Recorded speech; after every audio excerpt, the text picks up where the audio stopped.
सुबह हुई और हर चेहरा मुस्कुराहट से रोशन था। अम्मी खूबसूरत कपड़ों में किचन में मसरूफ़ थीं, जबकि अब्बू इत्र लगाकर ईद की नमाज के लिए तैयार हो रहे थे।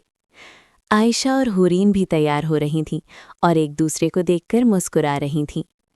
दादी खामोशी से दुआ पढ़ रही थीं और दादा खुशी से सबको देख रहे थे। अहमद अपने कपड़े ठीक कर रहा था और अब्बू उसे देखकर मुस्कुरा रहे थे।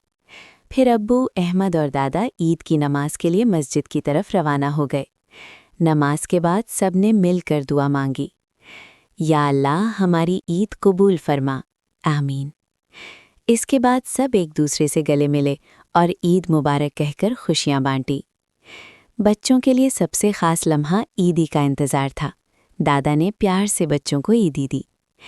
इधर अम्मी दस्तरख्वान सजा रही थीं, दादी और हुरीन उनकी मदद कर रही थीं, क्योंकि ईद सिर्फ खुशियां लेने का नहीं बल्कि बांटने का भी दिन है।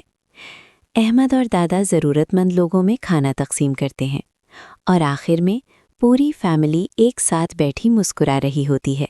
यही होती है असल ईद, अपनों के साथ, खुशियों के साथ। ईद मुबारक।